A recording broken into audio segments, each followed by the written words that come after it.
할렐루야. 오늘도 우리 주님과 함께 또 새 하루를 여시는 여러분을 사랑하고 축복합니다. 오늘 이제 8월 1일 또 이렇게 8월 또 새 달을 맞이했습니다. 이 한 달을 주님의 말씀으로 시작하신 여러분께서 또 마지막 날 8월 마지막 날 여러분들이 또 주님의 은혜로 한 달을 또 주님의 은혜 가운데 잘 살았다고 고백할 수 있는 그런 삶이 되어지길 주님의 이름으로 축원합니다. 오늘 우리가 함께 나누실 새벽 묵상 말씀은 요한복음 1장 29절에서 34절 말씀입니다.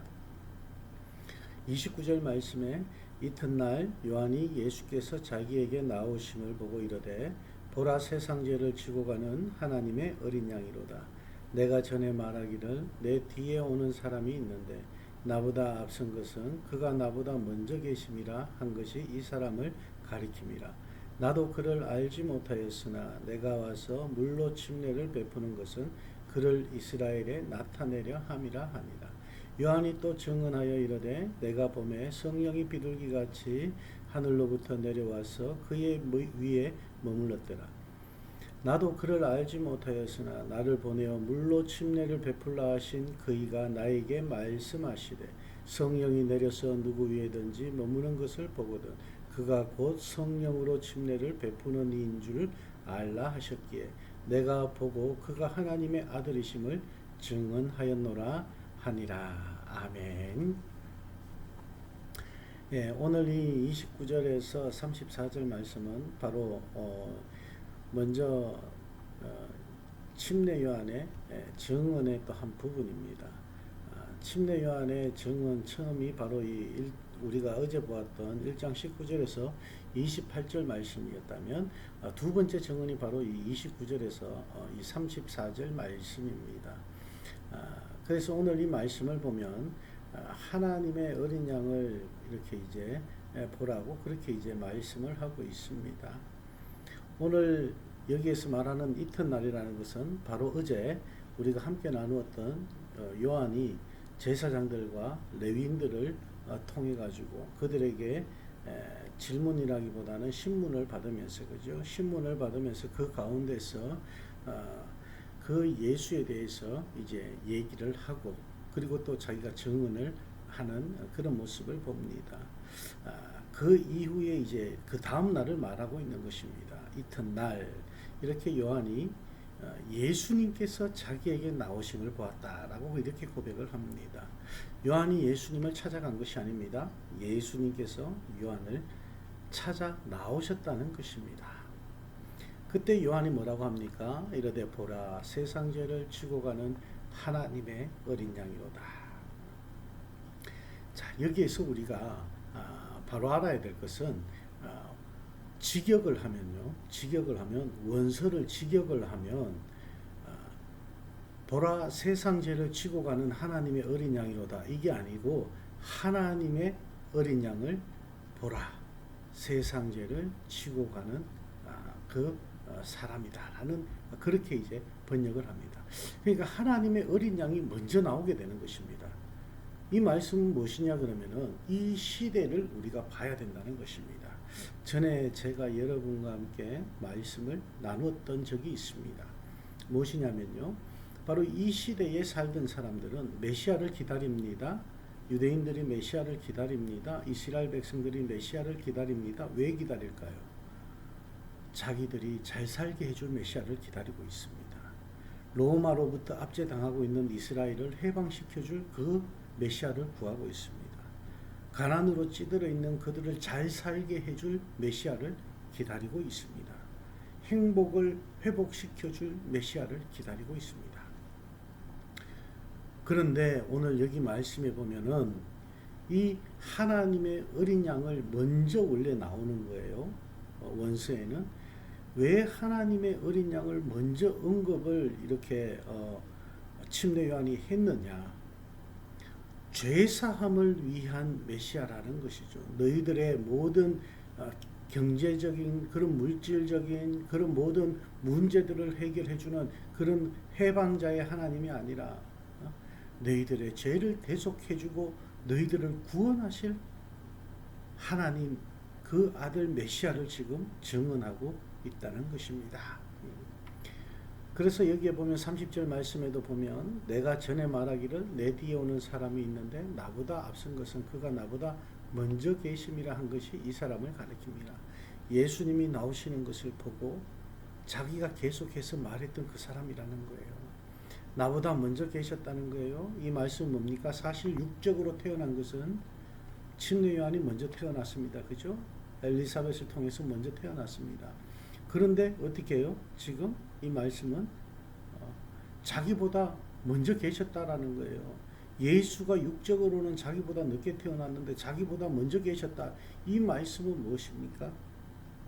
하나님이 세상을 만드실 때 삼위일체, 성삼위일체 하나님으로 계셨다는 말씀이죠. 그 예수님, 그 하나님의 말씀이 이렇게 성육신하여 이 땅에 내려왔다는 것을 다시 한번 말씀하고 있는 것입니다. 나도 그를 알지 못하였으나 내가 와서 물로 침례를 베푸는 것은 그를 이스라엘에 나타내려 함이라. 자, 여기에서 침례 요한이 예수님에게 침례를 베푸는 그 이유, 내가 물로 침례를 베푸는 것은 그를 이스라엘에 나타내려 함이라. 자기의 사명을 지금 얘기하고 있는 것입니다. 너가 어떻게 메시아에게 침례를 줄 수 있느냐 이렇게 물을 수도 있는 거 아닙니까? 그러니까 먼저 이 요한이 얘기를 하는 거예요. 내가 이 메시아에게, 예수에게, 우리를 죄에서 구원시켜 줄 이 구세주에게 내가 침례를 베푸는 것은 이 예수를, 이 어린 양을 이스라엘에 나타내려 함이라. 그리고 32절에 보면 요한이 또 증언하여 이르되 내가 보매 성령이 비둘기같이 하늘로부터 내려와서 그의 위에 머물렀더라. 자, 성령이 머문 것을 보았다는 것입니다. 이어서 33절에 봅니다. 나도 그를 알지 못하였으나 나를 보내어 물로 침례를 베풀라 하신 그이가 나에게 말씀하시되, 누굽니까? 하나님께서 자기에게 말씀하셨다는 것입니다. 성령이 내려서 누구 위에든지 머무는 것을 보거든 그가 곧 성령으로 침례를 베푸는 이인 줄 알라 하셨다는 거예요. 자, 하나님께서 이 침례 요한에게 침례를 베풀 때 성령이 내려서 누구 위에든지 머무는 것을 보거든 그 사람이 곧 성령으로 침례를 베푸는 이인 줄 네가 알아라. 그렇게 이제 말씀을 하셨다는 거예요. 그런데 여기에서 그 침례를 베푸는데, 예수님께 침례를 베푸는데 그 성령이 그 위에 머물렀다는 것입니다. 그래서 내가 보고 그가 하나님의 아들이심을 내가 증언했다라고 이렇게 고백을 합니다. 여기서 중요한 것이 있습니다. 요한이 이제 말을 할 때에 1장 31절 말씀에 나도 그를 알지 못하였으나 라고 얘기를 합니다. 나도 그를 알지 못하였으나. 이것이 왜 중요할까요? 이 요한이 한국 천수로 따지면 6촌 정도 되죠. 6촌이면 친척 아닙니까? 8촌 안에는 다 친척이니까, 그죠? 6촌 정도 됩니다. 이 6촌 정도 예수님과 이제 되는 그런 사이인데 얼굴을 모른다? 모를 수도 있죠. 요한하고 예수님하고 자란 곳이 다르기 때문에, 그죠? 그리고 생활한 곳이, 성장한 곳이 다르기 때문에 모를 수도 있습니다. 그런데 여기서 말하고 있는 나도 그를 알지 못하였다. 여기서 알다라는 이 단어가 쉽게 여러분들에게 설명을 드리면은 우리가 이렇게 안면을 서로 안다는 그런 말이 아닙니다. 영적으로 알고 모르고 그걸 말하고 있는 것입니다. 그러니까 우리가 지금 현재 우리가 살아가면서 그냥 일상적인 사람을 아는 것이 아닙니다. 외면상으로 사람을 아는 것이 아니고 그 속, 영혼, 영적인 삶을 서로 안다는 것입니다. 그러니까 이 침례 요한은 나는 그를 영적인 부분에서는 몰랐다. 그런데 그가 내 앞에 나왔을 때 알게 되었고 침례를 베풀면서 확신을 가졌다라는 것이죠. 이것을 지금 증언하고 있다는 것입니다. 그래서 34절에 보면 내가 보고 그가 하나님의 아들이심을 증언하였다라고 이렇게 고백을 합니다. 하나님께서 자기에게 알려주신 것을 보고 자기가 하나님께서 말씀하신 그대로를 증언하였다라는 고백이죠. 여러분, 우리가 여기서 생각해 볼 수가 있는 것이 있습니다. 우리가 지금까지 신앙생활을 하면서 정말 이 예수님을 그 시대 예수님 시대에 이 이스라엘 백성들이 기다리고 기다리던 물질적인 어려움을 해결해 줄 그런 메시아, 그리고 나의 힘든 상황을 해결해 줄 그런 메시아, 그냥 그 정도로 우리를 도와주실 그런 메시아로만 우리가 믿고 지금 나아가고 있지는 않은지요. 그 메시아 예수 그리스도는 그런 분이 아닙니다. 우리의 죄를, 우리의 영혼을 구원하시기 위해 이 땅에 오신 예수 그리스도라는 것입니다. 여러분, 우리의 삶을 다시 한번 돌아볼 수 있기를 원합니다. 오늘 우리가 8월 첫날을 맞이해서 한 달 이 삶 가운데, 아니 주님 앞에 서는 날까지 우리의 삶이 예수 그리스도를 믿고 예수 그리스도의 그 은혜로 구원함을 받아 이제 앞으로 계속해서 살아나가는 삶인데, 우리의 삶이 그리스도 안에서 부끄럽지 않는 삶이 되어지길 원합니다. 주님의 그 십자가가 헛되어진 십자가가 되어지지 않길 원합니다. 지난번 여러분과 함께 말씀을 나눴듯이 이스라엘 백성들이 광야에서 그렇게 이제 살게 되면서 얼마나 힘들고 어려운 가운데 있었습니까? 끝내 이스라엘 백성들은 광야에서 죽었습니다. 여호수아와 갈렙 빼고는 들어가지 못했습니다. 그 가나안 땅이 우리들에게 있어서 이 예수 그리스도와 함께 걸어가는 곳이 바로 가나안 땅이 되어야 될 줄로 믿습니다. 광야 생활 가운데 불평하며 원망하는 이스라엘 백성들을 바라보지 마시고 믿음의 눈으로 그 하나님을 바라보았던 이들처럼 저와 여러분도 이번 한 달 동안 믿음의 눈으로 주님을 바라보길 원합니다. 믿음의 눈으로 예수 그리스도를 맞이할 수 있기를 원하고, 믿음의 눈으로 이 예수 그리스도의 발자취를 따라갈 수 있는 그런 귀하고 복된 삶이 되어지기를 주님의 이름으로 축원합니다. 기도하시겠습니다.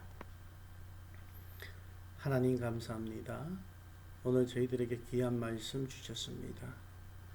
우리의 삶에 있어서 예수 그리스도가 어떤 분으로 자리매김을 하고 있는지, 아직까지 그 예수님을 우리가 올바로 믿지 못하고 올바로 받아들이지 못하는 삶은 아닌지 우리 자신을 다시 한번 돌아보며 우리 주님과 함께 걸어가는 삶이 되어지기를 원합니다. 우리 한마음 웨이크 포레스트 교회 성도들과 이 새벽 묵상을 함께 나누시는 모든 형제 자매들 주님께서 기억하여 주시고, 그들의 삶 가운데 예수 그리스도가 올바로 자리 잡을 수 있게 하여 주시고, 그 예수님의 십자가가 보혈의 피가 저들에게 은혜임을 깨닫게 하여 주시고, 그 값없이 주신 은혜의 삶을 우리가 온전히 또 이루어가며 살아가며 또 주님의 영광을 높여드릴 수 있는 귀하고 복된 삶이 되게 하여 주시옵소서. 오늘도 우리와 함께 하실 하나님께 감사드리며 우리 주님의 그 십자가의 길을, 우리 예수 그리스도의 발자취를 우리가 함께 걸어갑니다. 승리의 길 인도하여 주시옵소서. 감사드리며 예수님 이름으로 축복하며 기도합니다. 아멘.